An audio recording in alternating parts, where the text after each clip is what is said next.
Benyamin Lakitan tahun 2012 pada bab 7 tentang unsur hara esensial tumbuhan. Suatu unsur dikatakan esensial jika memenuhi dua hal berikut. Yang pertama, tumbuhan tidak dapat melengkapi daur hidupnya apabila unsur tersebut tidak tersedia. Sama halnya dengan kita manusia, kita memerlukan beberapa unsur penting di dalam tubuh. Nah, pada tumbuhan terdapat beberapa unsur yang harus tersedia, baik itu di dalam tanah, udara, ataupun lingkungan sekitarnya, untuk membantu pertumbuhan dan perkembangan sel-sel di dalam tumbuhan. Yang kedua, unsur tersebut merupakan penyusun suatu molekul atau bagian tumbuhan yang esensial bagi kelangsungan hidup tumbuhan tersebut. Misalnya, nitrogen sebagai penyusun utama protein dan magnesium sebagai penyusun klorofil. Nah, berdasarkan perbedaan konsentrasinya, unsur hara esensial di dalam tumbuhan ini terdapat unsur hara makro dan unsur hara mikro. Unsur hara makro adalah unsur esensial dengan konsentrasi 0,1% atau 1000 ppm atau lebih. Sedangkan unsur hara mikro adalah unsur yang diperlukan tumbuhan dengan konsentrasi kurang dari 0,1%. Dari hal tersebut, unsur hara makro yang dibutuhkan tumbuhan adalah karbon, hidrogen, oksigen, nitrogen, kalium, kalsium, magnesium, fosfor, dan belerang. Unsur-unsur ini harus sedia di sekitar tumbuhan tersebut. Tumbuhan ini memiliki batas-batas konsentrasi unsur hara di dalam jaringan-jaringannya. Dilihat pada gambar 7.1, masih di dalam buku Benyamin Lakitan tadi, konsentrasi di dalam jaringan itu adalah di mana terdapat hubungan antara konsentrasi dalam jaringan dan pertumbuhan tanaman.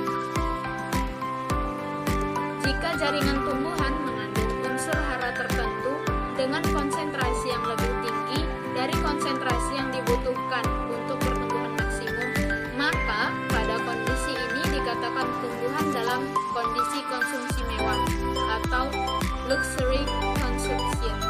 Pada gambar 7.1 ini dapat dilihat hubungan antara konsentrasi unsur hara dalam jaringan dan pertumbuhan relatif tumbuhan. Pada konsentrasi tinggi, unsur hara esensial menyebabkan keracunan bagi tumbuhan. Konsentrasi yang paling bawah itu ada konsentrasi kritis. Konsentrasi kritis ini di mana tumbuhan tidak mendapatkan sedikit pun unsur hara yang diperlukannya.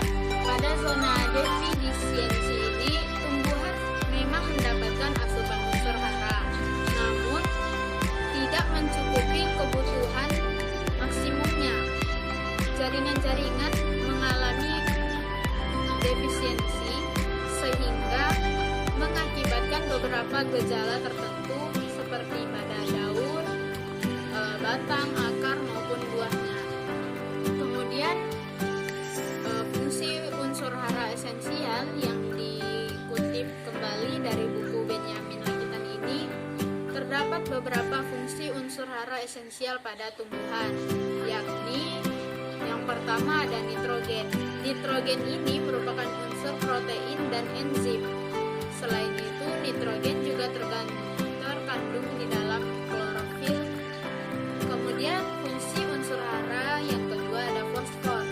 Fosfor merupakan bagian yang esensial dari berbagai gula fosfat yang berperan dalam reaksi-reaksi pada fase gelap. Contohnya respirasi dan berbagai proses metabolisme lainnya. Dan unsur hara esensial yang ketiga ada kalium. Kalium ini sangat berperan pada daun. Mengapa? Karena ion kalium ini membantu buka tutupnya stomata pada siang hari. Kalium juga merupakan ion yang berperan mengatur potensi osmotik sel. Dengan demikian akan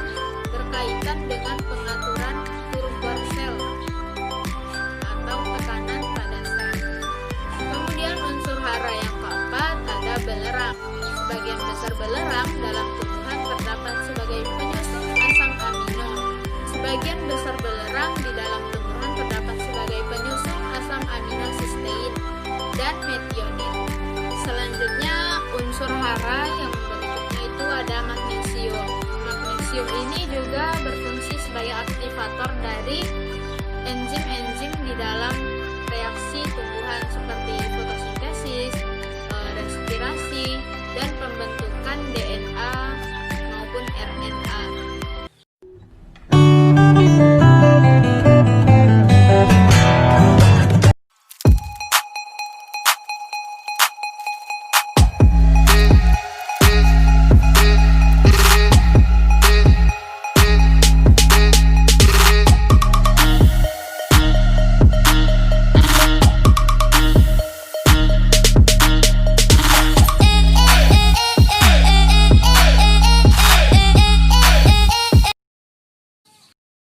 Jagung yang sudah berusia 2 minggu dilakukan pemupukan.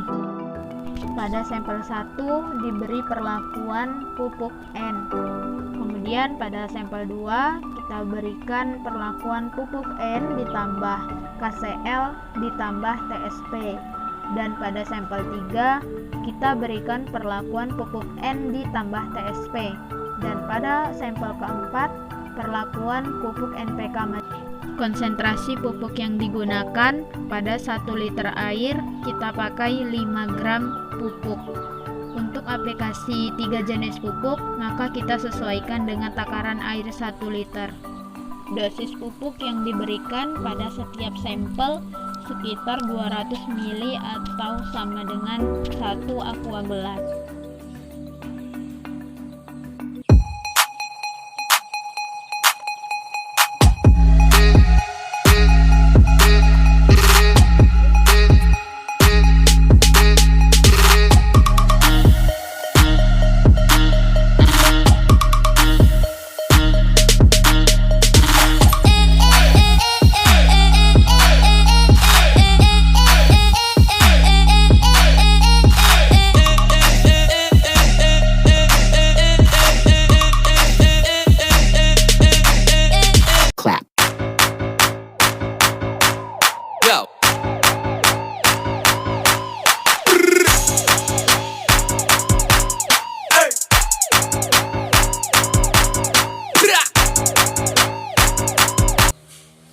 Urea atau unsur nitrogen adalah salah satu unsur esensial yang penting untuk pertumbuhan tanaman, khususnya pada masa vegetatif, yang berfungsi tidak hanya meningkatkan pertumbuhan tanaman, tetapi juga sebagai unsur pembentuk protein dan klorofil.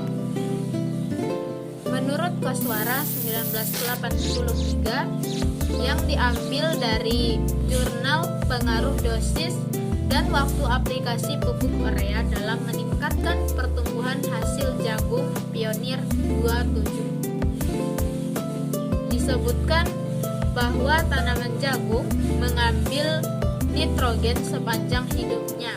Nitrogen diserap tanaman selama masa pertumbuhan sampai pematangan biji. Nah, dari hal tersebut menunjukkan bahwa unsur N ini merupakan unsur makro karena tumbuhan membutuhkannya dalam konsentrasi yang cukup selama dia tumbuh atau selama dia hidup. Pengaplikasian pupuk kita itu secara nyata dapat terlihat unsur N membantu perkembangan dari diameter batang, kemudian daun. Dapat kita lihat pada gambar ini, tanaman kita cukup bagus dengan daun yang berwarna hijau, kemudian batangnya dengan diameter yang cukup besar. Hal ini menunjukkan unsur nitrogen membantu proses metabolisme pada tanaman. Menurut Sutejo dan Kartasaputra 2010, kelebihan nitrogen ini menyebabkan tanaman mudah patah dan mudah terserang hama. Sedangkan jika tanaman kekurangan nitrogen mengakibatkan tanaman mengalami penyimpangan pertumbuhan daun, jaringan mati atau mengering, dan pertumbuhan tanaman menjadi kerdil. Juga terjadi gejala-gejala klorosis. Nah, jadi gejala klorosis ini tanaman khususnya pada daun memiliki sedikit klorofil sehingga fotosintat atau hasil fotosintesis tidak mencukupi asupan nutrisi pada jaringan-jaringan tanamannya. Kemudian pada pengaplikasian pupuk N ditambah KCl ditambah TSP menunjukkan tanggap tanaman jagung cukup baik. Dilihat dari perkembangan batang, kemudian daun, warna daun dan tinggi batang ini cukup memuaskan. Dikutip dari jurnal ilmiah oleh Sutoro pada tahun 1998 yang melaporkan bahwa unsur hara makro yang esensial pada tanaman jagung antara lain nitrogen, fosfor, dan kalium. Kemudian diperkuat lagi oleh Baligar dan Barber 1978 dalam Masdar 2003 yang mengatakan bahwa secara alamiah K berdifusi lewat tanah ke akar tanaman yang tumbuh pada daerah perakaran, dan unsur K memberikan efek yang nyata terhadap pertumbuhan tanaman. Fosfor merupakan bagian yang esensial dari berbagai gula fosfat yang berperan dalam reaksi-reaksi pada fase gelap. Contohnya fotosintesis, respirasi, dan berbagai proses metabolisme lainnya. Fosfor juga merupakan bagian dari nukleotida yang terdapat di dalam RNA dan DNA. Menurut Rosmarkan dan Yono pada tahun 2002, kalium secara fisiologis berfungsi dalam membentuk dan mengangkut karbohidrat. Nah, pada sampel pengaplikasian pupuk KCl ini dapat menyebabkan proses fisiologi tanaman berjalan lebih baik. Bisa kita lihat tanggapan tanaman jagung terhadap aplikasi pupuk KCl.